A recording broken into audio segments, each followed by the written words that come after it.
In a quiet town surrounded by green fields and narrow streets, lived a girl named Ira. She wasn't famous, rich, or powerful, just an ordinary girl with an extraordinary heart.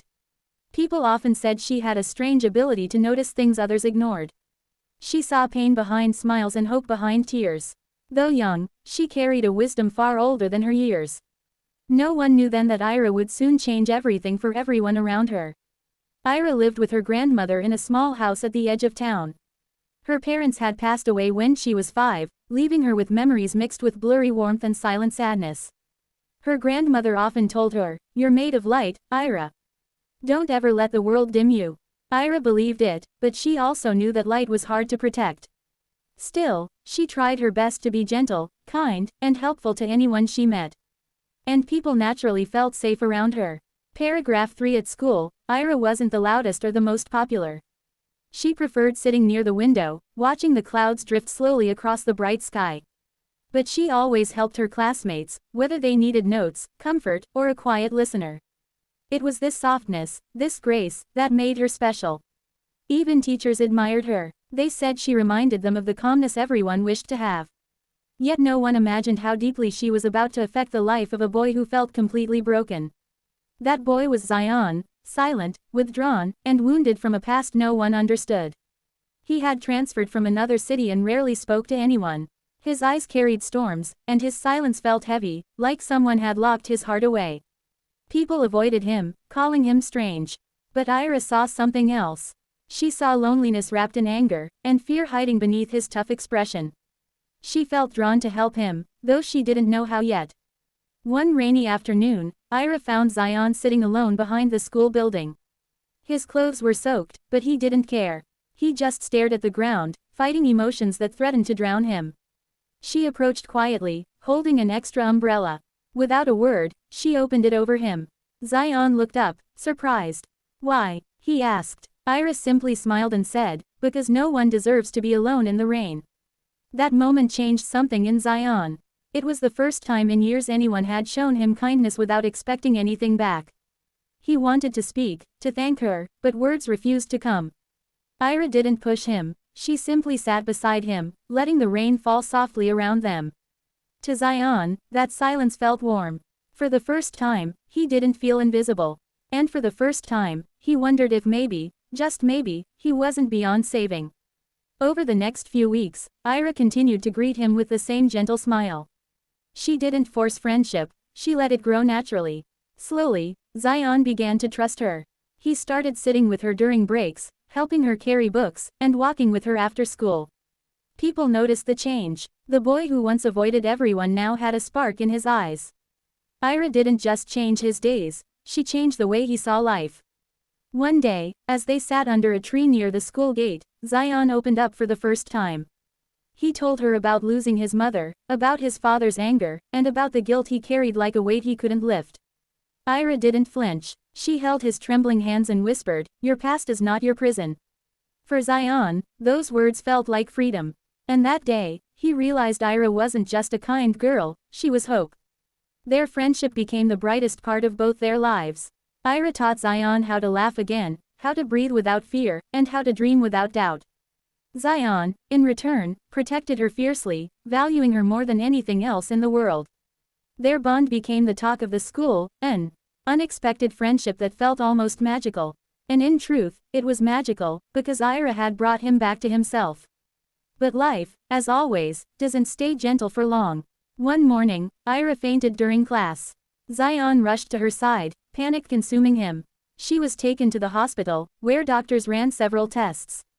Zion waited outside, pacing endlessly, praying silently that she would be okay. Hours later, the doctor approached with a heavy expression. Ira had a heart condition, one she had known about for years. Zion felt the ground crumble beneath him. How could someone so full of life be so fragile? When he finally saw her, she smiled weakly. "Don't look like that," she whispered. "I'm okay." But Zion knew she wasn't. He sat beside her, holding her hand as if afraid she might slip away. Ira apologized for not telling him earlier. "I didn't want you to worry," she said softly. But Zion wasn't angry, just heartbroken. After that day, Zion changed. He became more protective, more caring, more present. He brought her flowers, walked her home every day, and stayed up late researching her illness. He wanted to save her the way she had saved him. But Ira always told him, "I don't need saving. I just need you." Her gentle certainty made him love her even more deeply, even though neither of them used the word love. As months passed, Ira's health began to weaken. She got tired easily and missed school more often. Yet whenever she was there, she radiated the same warmth, the same unstoppable kindness. Even in pain, she lifted others up. Teachers admired her strength, students respected her courage, and Zion held on to every moment with her like it was a treasure. Because to him, she wasn't just a girl, she was his entire world. One quiet evening, after a school event, Ira and Zion walked home together. The sky was painted with shades of orange and purple. Ira stopped suddenly, looking at the sunset. "Beautiful," she whispered. Zion looked at her, "Not the sky." "Yes, beautiful." Ira laughed softly. "Not me, Zion. The world." But Zion shook his head. "You changed my world. You made it worth living again." Ira's eyes shimmered with emotion. That night, Ira told him something she had never told anyone. "If anything happens to me," she said gently, "promise me you'll keep living. Promise me you'll find happiness." Zion shook his head fiercely. "Don't talk like that." But Ira smiled sadly. "Life is unpredictable. But love leaves a mark. And you've left yours on me." Zion felt tears burn his eyes. In that moment, they finally understood just how deeply they cared for each other. A few months later, Ira's condition worsened again. She had to be hospitalized for a longer period this time. Zion visited her every day, bringing stories, jokes, and memories to keep her smiling. Even on her weakest days, she tried to be strong for him. "Look at you," she'd say. "You're the boy who thought he didn't need anyone. And now you're the one holding me up." Zion would smile through tears and reply, "You changed me. You gave me a reason." One cold morning, the town received the heartbreaking news: Ira had passed away peacefully in her sleep. For Zion, it felt like the world had stopped. He didn't cry immediately. He felt numb, lost, as if a part of his soul had been taken away. But then he remembered her words, "Promise me you'll keep living." And slowly, painfully, he decided to honor that promise. Ira's impact didn't end with her last breath. She had changed everyone she touched. Teachers planted a small garden in her memory. Students created a kindness club inspired by her. Though he missed her every single day, he lived with purpose, because she had taught him how. Years passed, but Ira's presence never faded. Whenever the town spoke of kindness, they mentioned her name. Whenever someone felt lost, they remembered her words. And whenever Zion looked at the sky during sunset, he felt her warmth, as if she were gently whispering, "I'm still here." Ira may have left the world early, but her light remained, touching countless lives. Ira wasn't a hero from books or a legend from stories. She was just a girl, gentle, bright, and brave. A girl who believed a small act of kindness could change a life.